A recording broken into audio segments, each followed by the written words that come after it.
Good afternoon. We'll go ahead and get started. So let's start by setting a virtuous motivation for our time. So we recollect that the Course is on the stages of the path to enlightenment, the Buddha's roadmap of realizations, insights into the nature of the mind, the nature of reality, that we are trying to have for ourselves in order to progress, to transform our ordinary mind eventually into the mind of a fully awakened being, a Buddha, recognizing that the only difference between oneself and that fully awakened being is the effort in attaining those realizations. So we develop that mind of confidence in the reliability of the teachings.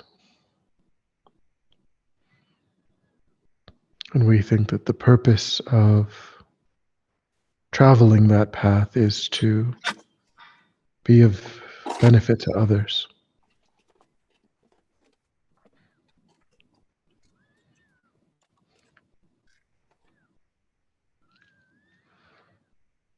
So we think that we want to achieve that goal not only for our own benefit, but primarily to be of benefit. So we cultivate these minds of confidence and refuge in bodhicitta as the motivation for our time.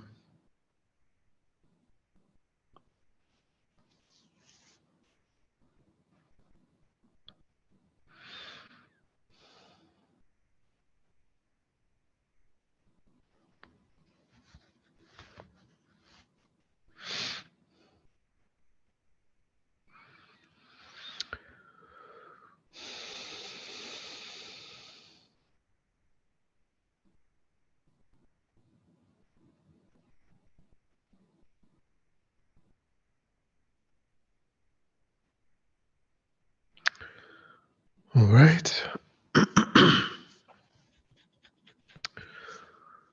So we're continuing on the section in Lamrim Year dedicated to the training in refuge. And we are on day 159. Does anyone have a question that they didn't get a chance to ask from prior material on refuge?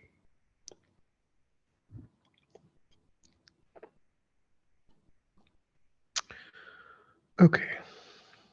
So day 159, the quotation is, "The best way to pray is by taking refuge in the three rare sublime ones, and when we do that, all other success, worldly and spiritual, follows." So in a way, this is getting at, we talked in the previous class about that we don't necessarily fully abandon previous or lesser sources of refuge, more temporal sources of refuge, when we hold the triple gem as the ultimate source of refuge. And the one thing that I thought later that I had wanted to say that I didn't specifically say is, for example, when I was talking about, medicine and doctors and that sort of thing, and how, we don't abandon that as a, we don't abandon the recognition that our bodies are obeying the laws of physics, and that certain medications and interventions are also operating on that level, and that they may be effective. Um, what I what I also wanted to add to that, and it's kind of being added here, is that it isn't one or the other. We don't, because the way that I phrased it might not have been the best way, in the sense that I was mentioning that the medicinal intervention could be effective in preventing a particular episode of a disease, but what it can't do is affect our ability or our tendency to be affected by disease in general, because we've appropriated samsaric aggregates, and as such, we will um, meet the suffering of illness again and again.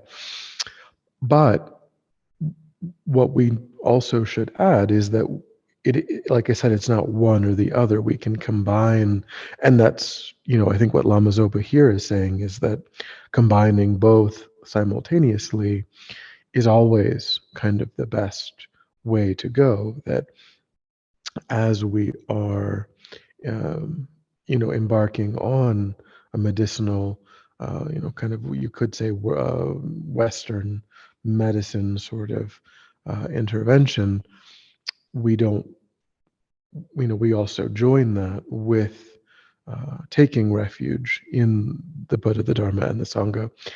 And what Lama Zopa points out in the explanation of this quotation is that because, I mentioned that those instances of disease are still karmically driven processes.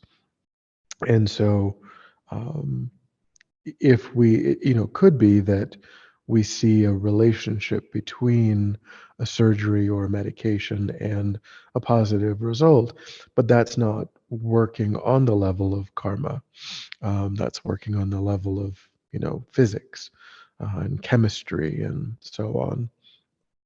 Um, and so it is, and we've said that it's challenging once a karma has arisen. That generally, when they talk about purifying negative karma, the easiest, of course, the best thing is to not have created the karmic seed to begin with. But second best, if we have created that karmic seed either in this life or a previous life, which we're not able to prevent in either of those cases earlier in this life or even earlier in a previous life, then purifying it prior to its actually ripening into experience is the easiest way of dealing with it. It's a karmic potential that has been laid down in the mind, but it's dormant. It's not bringing an effect, and so that's kind of the time to most effectively deal with it. Once it is ripening as experience, um, the options kind of narrow down a bit. But Lama Zopa points out that um, that our spiritual practice does, depending on the practitioner, depending upon the strength of um, that person's realization of refuge, that there can be an effect that happens even when a karma is ripening. And they've talked about, they, with regard to like nungnes, for example, people have healed from disease engaging in many nungnes over a longer period of time.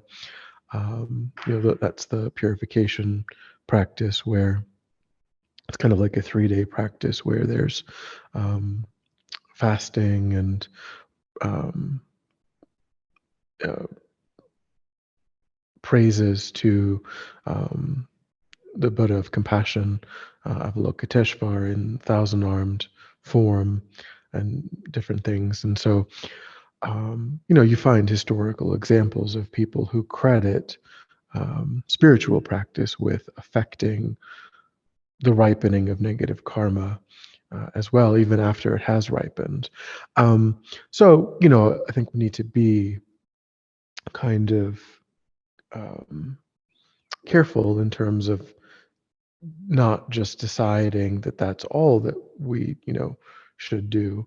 But like I said, a simultaneous approach, I think, is really the way to go for a practitioner, is to join both, um, you know, talking to and following the advice of a qualified temporal physician, and then listening to and following the advice of the Buddha as the ultimate physician, and not just thinking, oh, it's either one or the other.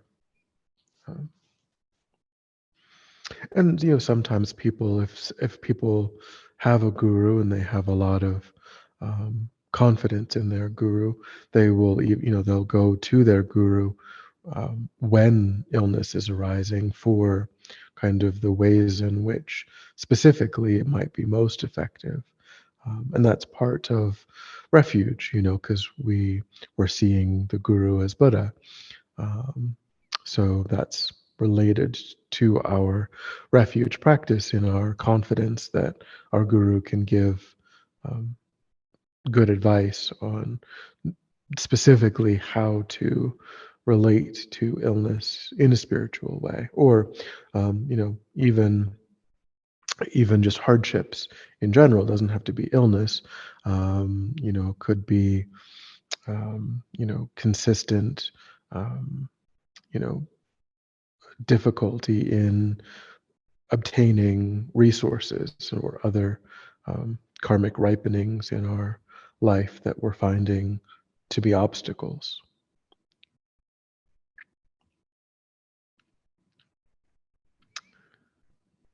Any thoughts or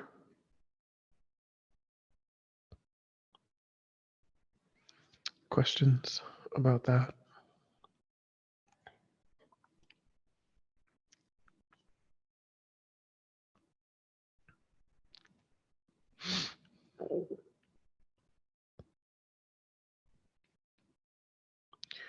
So in this section, Lama Zopa and Lama Yeshe are dealing with, I think we started last time talking about the benefits of that flow from refuge practice, and so that was one way of thinking about it. And then on day 160, Lama Zopa again saying refuge is the very foundation of our spiritual practice, the door to the teachings and enlightenment. This is just sort of a different way of phrasing the other previous contemplation, where we talked about the vows of individual liberation, the bodhicitta vows, the Vajrayana vows, the different levels of vows, and how they are meant for practitioners. And um,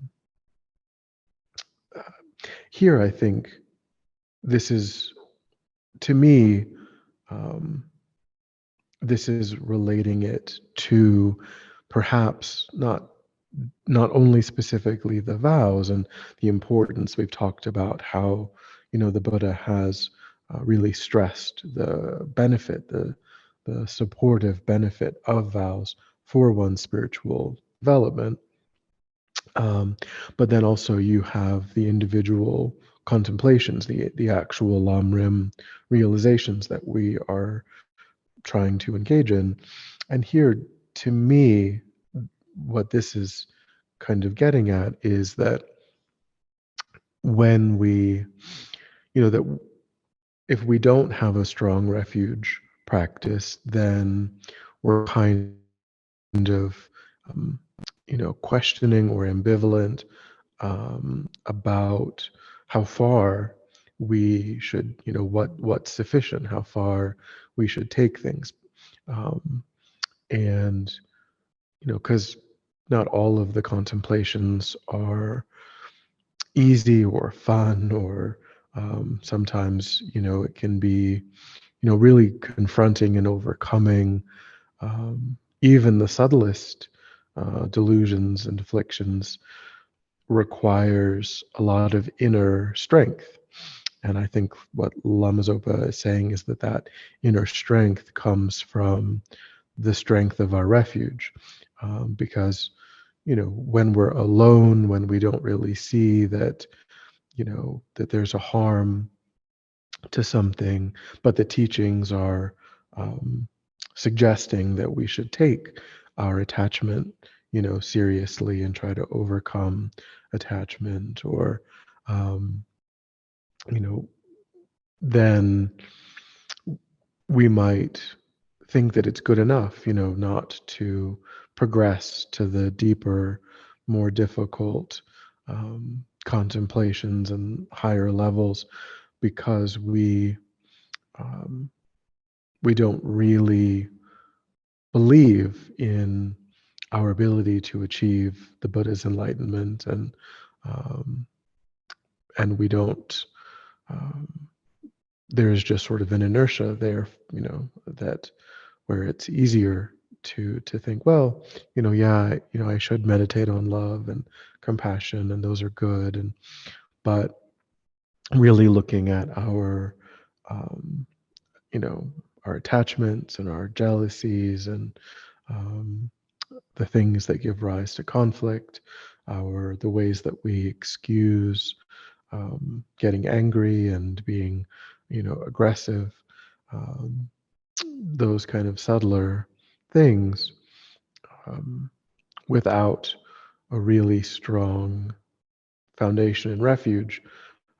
I think we might kind of leave those realizations on the table, uh, because we we follow, when we have that strong refuge practice, the example that we're following is the example of beings who have freed themselves completely from delusion, and we are very much the opposite of that. And so the easiest, most comfortable thing is to follow that, to follow what the ego is encouraging us to do. Um, Whereas what we're really meant to do is follow what the Buddha would do, to follow what the teachings are telling us to do, and not just continually follow the egoistic mind. So,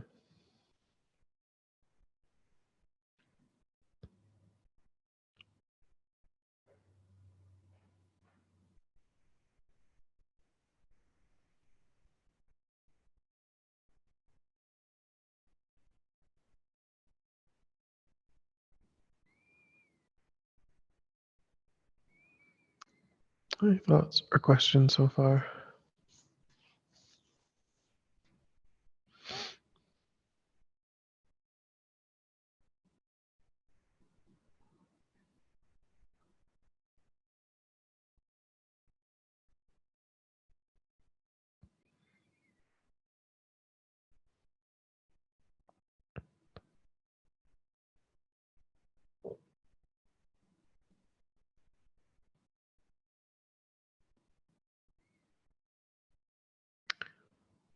So, day 161, Lama Yeshe is saying taking refuge is the first step on the Buddhist path to inner freedom.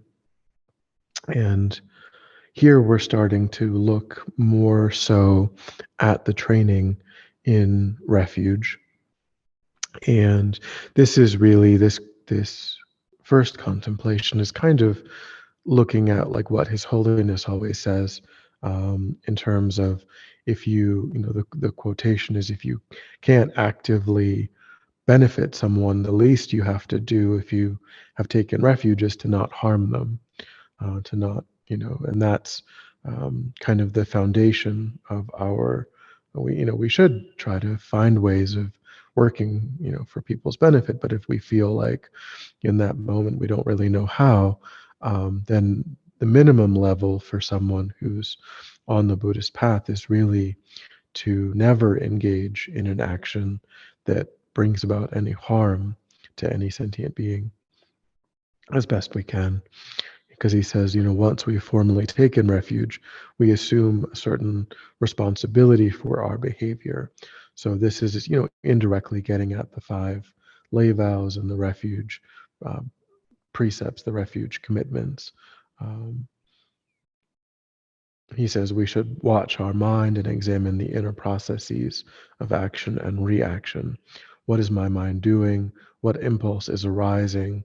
When I act like this, what is the result?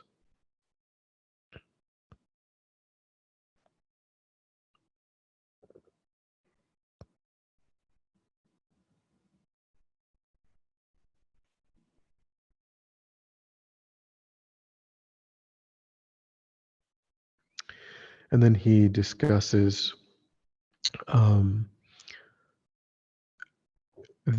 a way, the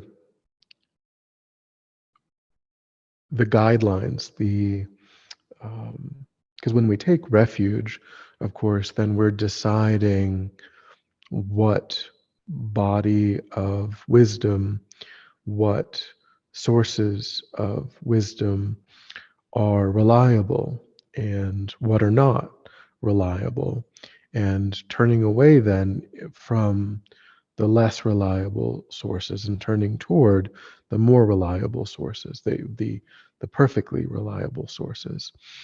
And how, he kind of points out that also requires a sense of determination, a sense of um, inner courage and inner determination, because we have taken refuge, but the people around us have not necessarily.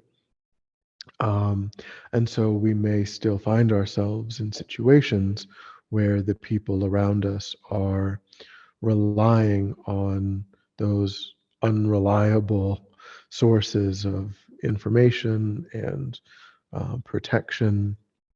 They might be taking comfort in things that we now regard as unreliable, and as leading us down a path that is not helpful for us anymore.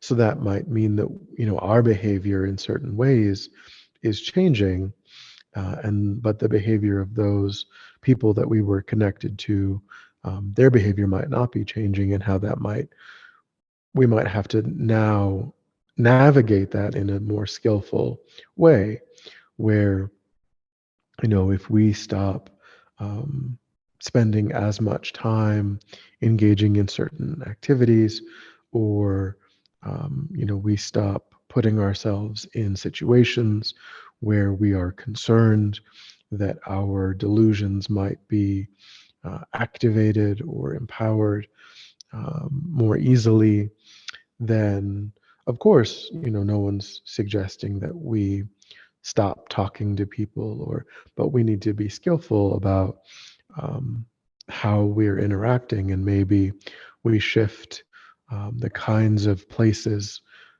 where we interact with people, the kinds of activities that we're doing when we're interacting with people, and we make different suggestions. We make different, you say, well, would you rather, could you come over to my place for lunch, because I would love to see you, I would love to catch up, but I don't want to do that in a bar, or a nightclub, or if we had, if we normally um, had certain patterns or certain behaviors, we might need to think about how that can still be suitable for other people, but we may be making different choices because we previously were taking refuge in that level of comfort, that kind of distraction from our problems.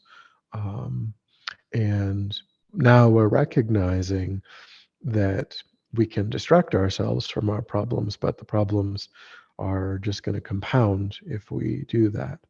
It's not ultimately a real solution. So we might be making different choices, but other people, they might still encourage us to make those choices that they still feel more comfortable making. They're not engaging in that change with us, and so they might actually actively encourage us. So that again requires a certain inner determination, inner courage to say, I do want to remain friends with you. I do, but I'm not able to do it in this way under these circumstances. We need to do this in a different way that supports what I think is important, um, because we've switched.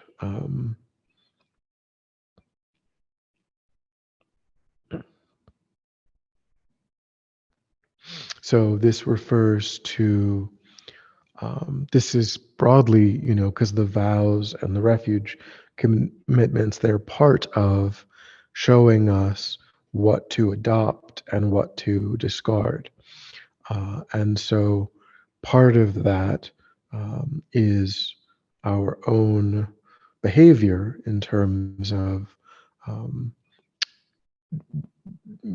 stopping and, engaging in deceitfulness and, um, any kind of outward action that would negatively impact others.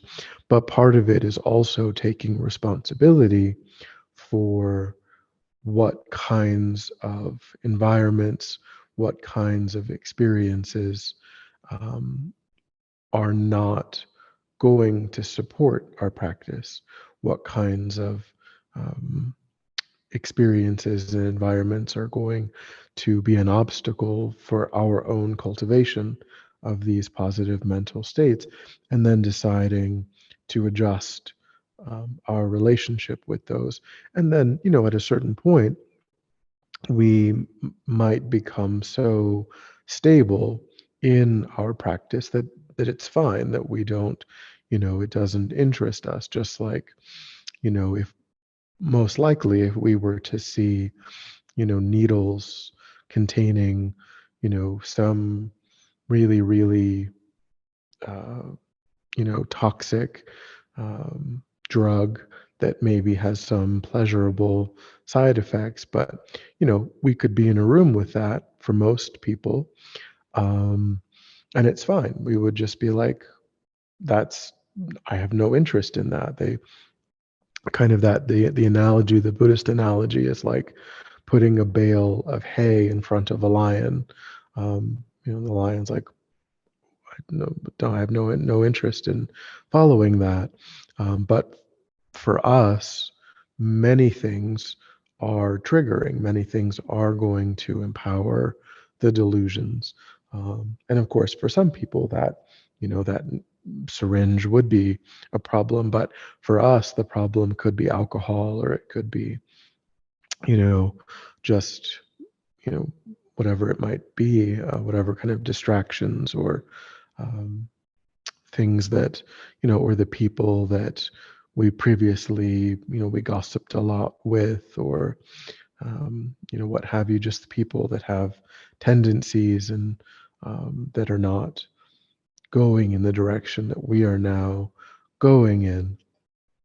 Uh, but eventually, through our practice, we develop the ability to be around that, and it doesn't affect the mind in the same way. So how we relate to things, there are some things that we, need to relate to with a sense of separation, at least initially, and then that might shift when the practice becomes more and more ingrained, and then we can, just kind of see it as something that doesn't affect the mind.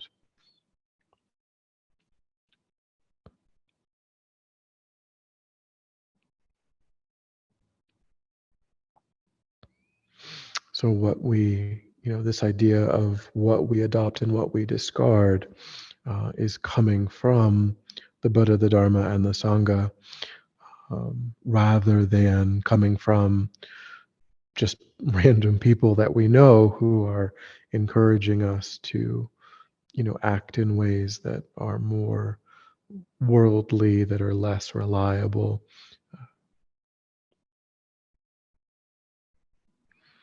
Any thoughts or questions about that?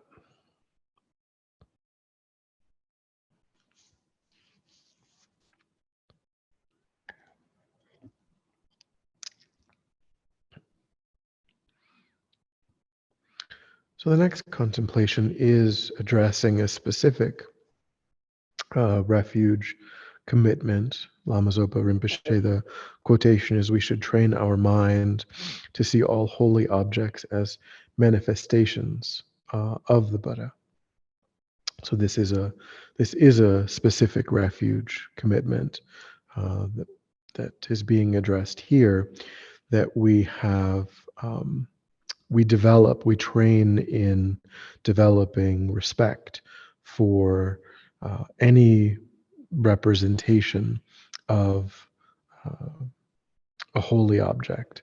So a holy object could be, he says, statues, tankas, satsas. Satsas are like the clay, the little clay. It's a Tibetan art form primarily, and they're molds that you put clay in with a relief image of a holy image, and so then people will put those generally on their altar or maybe on a shelf. Um, so so he says, irrespective of the quality of the workmanship or the material, we should not see holy objects as mere statues or images. Um, he says it obscures the mind to discriminate because of the quality, saying that this statue is beautiful, but that one is cheap and ugly, because we would be saying that the Buddha is ugly. The statue is the Buddha, whether it is made of mud and crudely shaped or made of diamonds by the most skilled artist in the world. To make such judgments pollutes the mind, and it becomes very difficult to have realizations on the path to enlightenment. We should respect all holy images. This is an action of the mind, but we should also act respectfully toward them, putting the image in a place higher than our seat and in a clean and dry place, such as an altar. Uh, he says, but we certainly shouldn't place them on the high shelf where we keep our cleaning stuff. If we see a broken statue or a small piece of a drawing of the Buddha on the road or on the floor, even if we find it in the garbage, we should touch it on our crown and then put it up in a high, clean place, thinking that we are putting the actual living Buddha there. So this is, again, these are all trainings for our mind, and these, of course, we're likely to have an altar or create an altar. So this is relevant in terms of how we, so we never put, even if we're cleaning the altar and we might move something to clean underneath of it, we should never put any holy objects on the ground. We should always put them on another. If we have to temporarily relocate something, we should put it in another high place. And if we can, we should put like a brocade or a kata down on that prior to, moving it to show the highest level of respect that we can. And we should never, like he says, whether it's made of wood or made of gold, we should think that the Buddha's mind, pervades all of space, and that, that this represent, that if we don't know, it could have been a blessed image, and it could be, kind of holding the blessings of the Buddha's mind through the power of prayer, the power of blessing. And so we want to not think, oh, that's a really good statue, and oh, that's, a really poorly made statue. We want to look at all images of the Buddha and other enlightened beings as being, actual manifestations of Buddha mind, Dharmakaya mind. Um, and so we try to keep everything very clean, um, and never put anything in a low or disrespectful place, not because the Buddhas require or want or care about that, but because it's a training for our own mind, because it moves the mind in a beneficial direction to to look at those images and have those genuine feelings of respect arise naturally in the mind at that moment, um, that is beneficial for one's own training.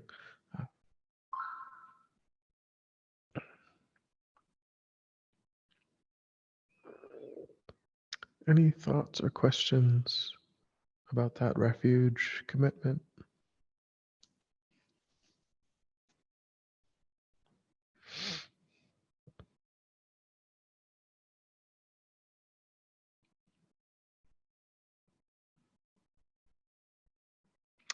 So day 163 is the next refuge commitment.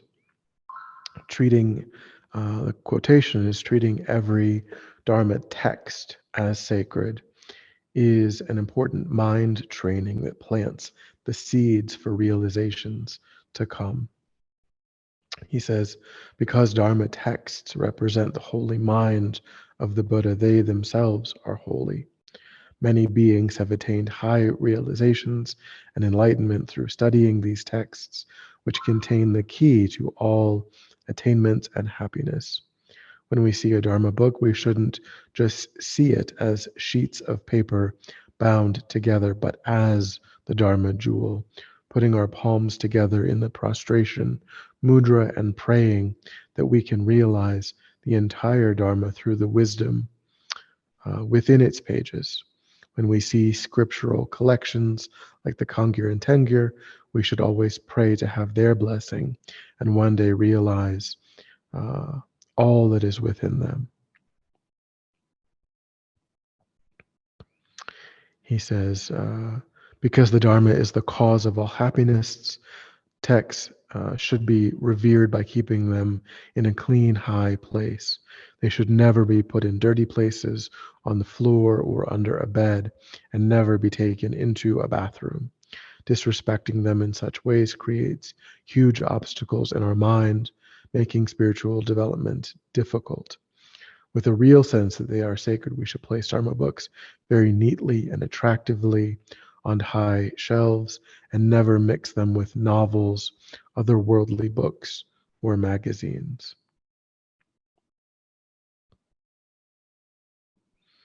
He says every single word of the Buddha's doctrine is priceless, and we should treat it as such. Even if there are just a few words on a torn scrap of paper, we should have utmost respect for them. The whole path to enlightenment is based on these words, which are the roadmap that leads us from suffering to freedom. Yes, Kodo. Hi, thank you for teaching tonight. Are notes that I'm taking from various classes, are they Dharma texts? Should they be kept separate from my texts on a different shelf, or? Thank you.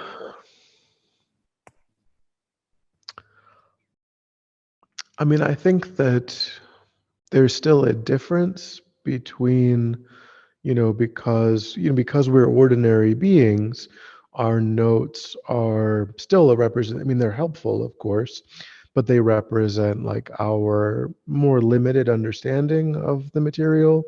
Um, so certainly they're not the same as the material itself, because the material itself is the coming directly from the realized mind of an enlightened being, and whereas our way of understanding that is always going to be mixed with our own afflictions.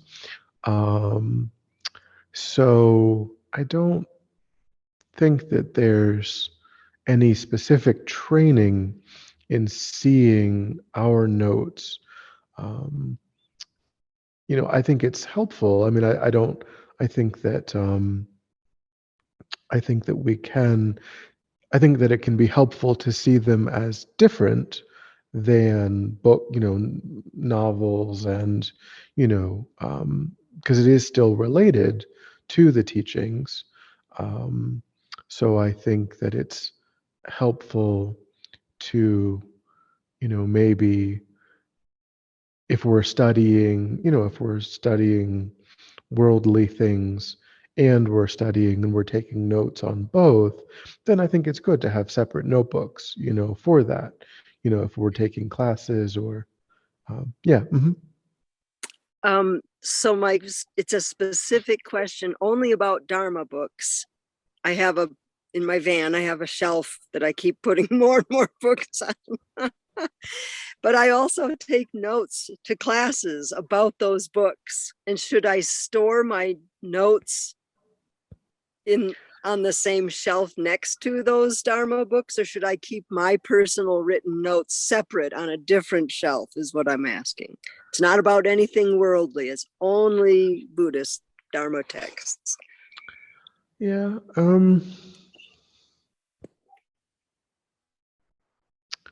I haven't heard a specific teaching that addresses that.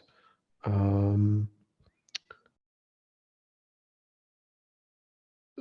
Zopa is talking about separating it from material that is purely worldly in its intent. That's what his teaching is suggesting we do. So yeah, I mean, probably if you I I don't have a reliable specific.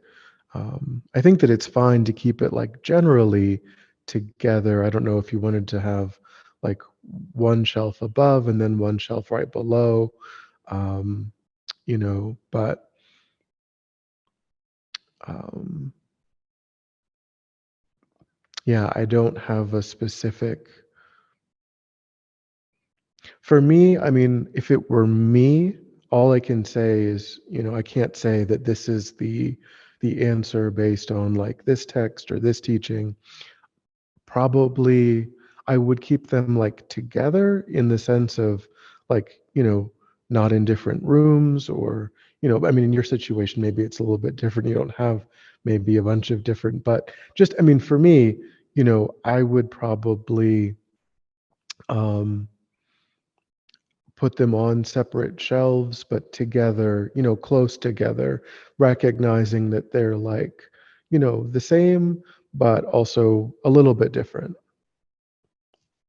So I wouldn't mingle, because I think it's good to have respect for your notes too, and not, treat them just casually, treat them like the same that you would a book, just a book that you're reading. And like, you throw it around, or you put it, you just sort of do whatever.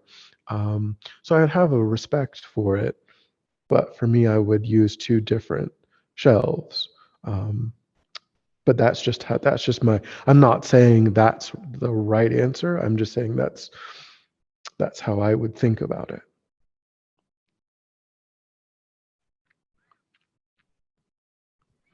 I'll just comment that there is therefore very interesting. What do we do about e-copies? Yeah.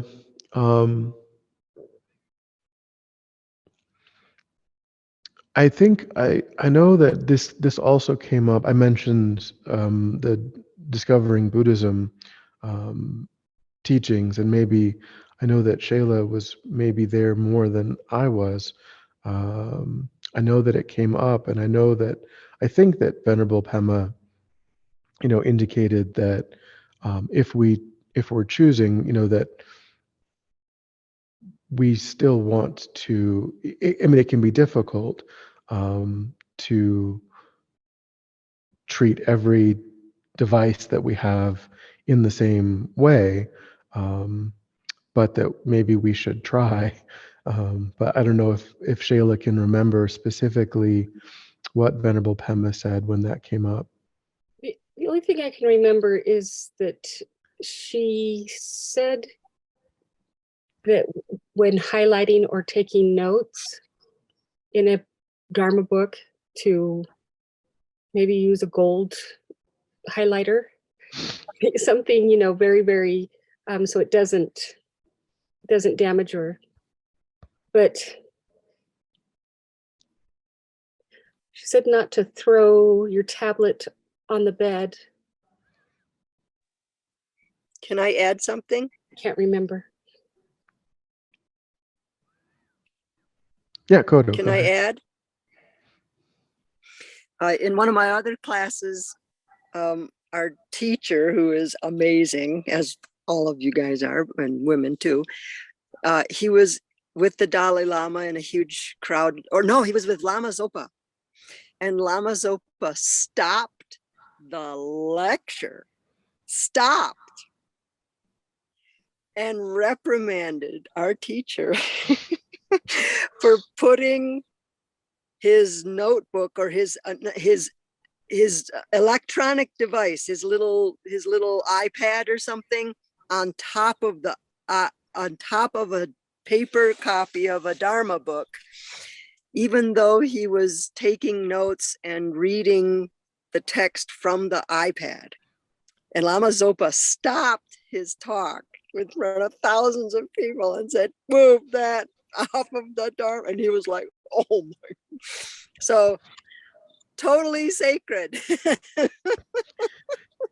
Yeah, definitely. We don't put anything on top of. That's also. But then, if it is a Dharma text, then of course that text itself, nothing should go on top of it, even if it's a device that also contains, but because it also contains a bunch of other things too. It contains, apps and whatever that are not.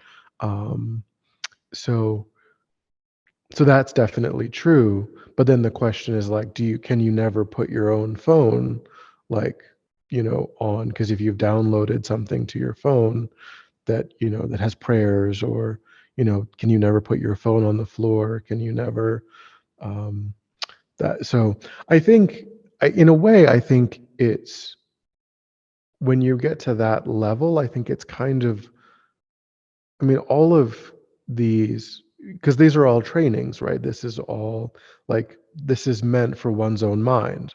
All of these trainings are meant to develop one's own mind. So the depth of our relationship to these trainings is something that increases over time. And so to me, I think if we look at it, if we're thinking about it on that level, and if it's going to cause a lot of agitation or a lot of, you know, um, anxiety, or then we try to maybe take it on whatever level doesn't do that, and then kind of just over time trying to move, in a direction where we try to think about, oh, well, I do have, Dharma material. And we could also think about trying to consolidate in some way, like maybe trying not to put Dharma on every single thing and think, well, I'm going to just use this, this is my Dharma, this is my portable Dharma material device. And then you don't have to think about like, oh, but I also do other things, or because then it is just for that. If you can, you can just get like the cheapest Kindle, or whatever it might be, and so you have one Kindle that has other things and one Kindle that just has your Dharma on it. That's an option. Um, you know, but yeah, you're probably going to have a laptop that also has some things, um, and like, what if you have a library cloud that you sometimes access on things. It's not really on your device, but it's in the cloud that you're accessing. So I think it's, if we choose to, the more seriously that we choose to look at that, the more beneficial that is for one's own mind. But we need to also be skillful and not, take on too much all at once and try to feel like it's overwhelming and that we're kind of frozen and we feel like, oh, you know, I can't take Dharma anywhere, I can't do anything.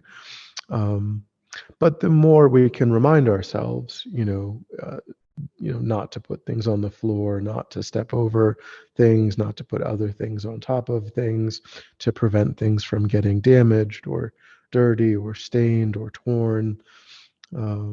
Every time we can remember those things, then we're moving the mind in a really positive direction.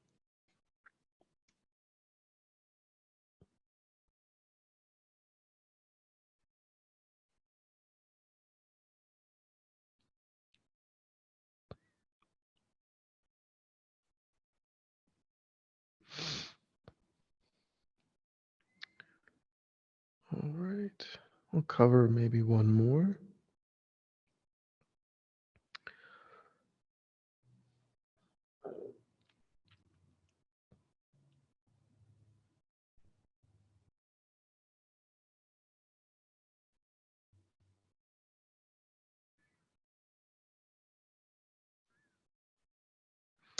So day 164 is talking about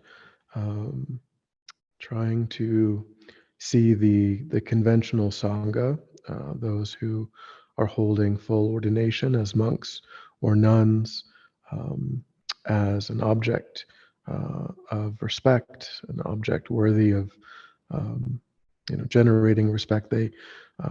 So I don't have full ordination vows, so we can exclude me from that contemplation. But so, because he says the definition of conventional Sangha is 4 fully ordained members of the Sangha who are living purely in the vows, but have yet to realize the absolute Dharma.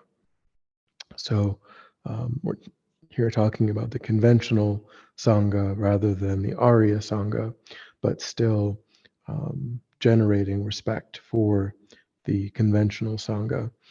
He says they inspire and guide us on the path to enlightenment. So if we have taken refuge, it is our responsibility to respect them.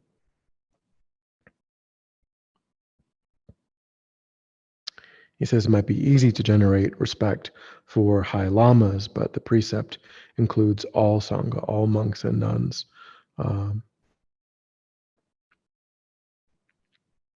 He says holding a judgmental mind, seeing one as more important than the other is very dangerous, no matter who the person is or with which part of Buddhism they are affiliated. We should show respect. So, of course, also this refers to Theravadan monks and nuns, and even practitioners, in any Buddhist tradition that are holding vows, the highest level of vows purely. Not only should we respect anybody in robes, we should respect the robes themselves as symbols of the Sangha. Jewel, if we see them on the floor, we should step around them or respectfully move them to one side if that's not possible. If they're just lying on the ground, perhaps they've accidentally fallen off a washing line. We should pick them up and place them in a clean place, thinking that those who wear these robes have qualities that we aspire to. So that's again one of the actual refuge commitments, is to even regard, sometimes they would say even a scrap of the robes is to be regarded as the robes themselves, because sometimes people in the olden days, not so much now, Now the robes are very well made, but some people do construct their own robes piecemeal. They get pieces and they sew them together. So it's possible that a piece of a robe, particularly more so again, like in olden times, ancient times, but even now, it's possible that the stitching can come loose from like a particular square of the robe, the lower robe. And so it represents like that person actually sewed their own robes together. And so even a scrap of robes is meant to be respected as the full robes of a monk or a nun.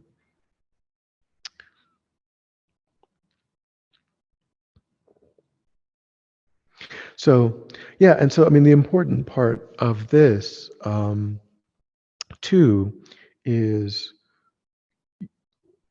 that like with, and I mean particularly in a way, this is more, I don't know if it's more relevant, but it's more um, uh, impactful maybe in the countries, the Buddhist countries, where the monks and the nuns depend upon the lay people for their food and for, you know, all of everything that they have, which is quite common in most Buddhist. It's not really that way in the West, but it is that way in pretty much all of the Asian Buddhist countries. This idea of non-discrimination is very important because you know, the Buddha was very concerned about only the monks and nuns who were known to have realizations being the ones that the lay people wanted to give, you know, food to, or wanted because they wanted to make a connection, you know, with those particular practitioners who were known to be, you know, the higher level meditators who were known to have insight into emptiness or bodhicitta, what have you. But the system, the monastic system as a whole, is what allows for those people to come into existence. And the other persons in that system are just at an earlier part. So it would be kind of like only wanting to pay, you know, doctors who are in the last year of their training, you know, and ignoring the doctors, you know, all of the causes and the conditions that support people, you know, assuming that we lived in a society that respected doctors to the point where we actually, you know, allowed for them to do that without going into, you know, hundreds of thousands of dollars in debt and so on. So it's kind of analogous to that.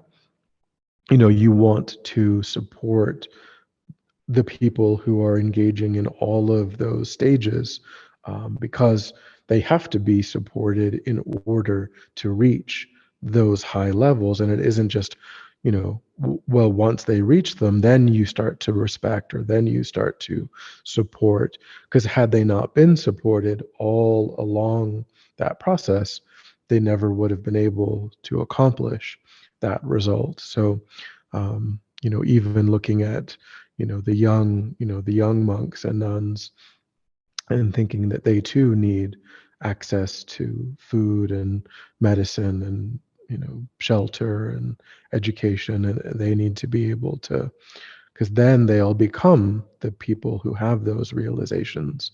Um, so that's a very important aspect of not just thinking, oh well, you know, I'll just focus on the people that I have confidence in have already gotten those results, because it is the monastic system in these countries that is the vehicle that all of these monks and nuns are using to develop those realizations. And the system would fall apart if we don't um, have respect for everyone participating equally in it.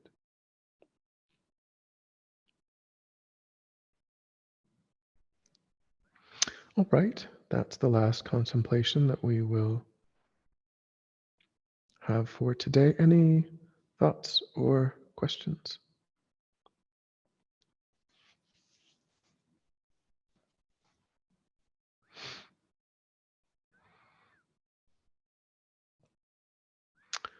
All right. So we will carry on. Trying to see how many more. We may only have one more class on this section, one or two. We'll see.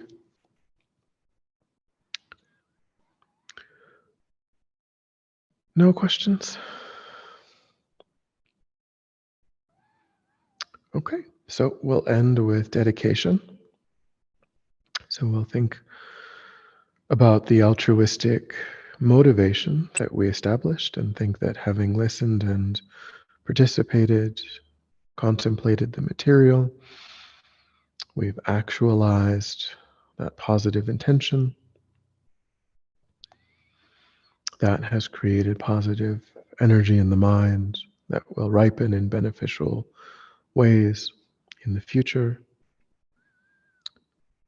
So we have a sense of letting that positive energy go, offering the fruit of our practice for every sentient being without exception. Thinking may it ripen in whatever way is most beneficial for sentient beings. So on your own, try to visualize very strongly all of those vast, beneficial ways that you would like that positive energy to ripen for the benefit of every sentient being.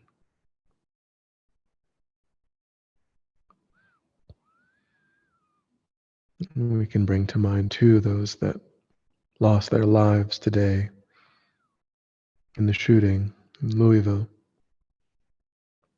Those who are... Kodo, did you have an addition to the... There were 2 shootings in Kentucky today, 2 separate ones. Many people died today. Bring to mind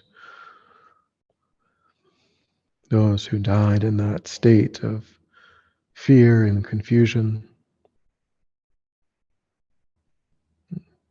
Strongly praying for their swift, perfect human rebirth, thinking that the enlightened beings pay attention to them, guide them.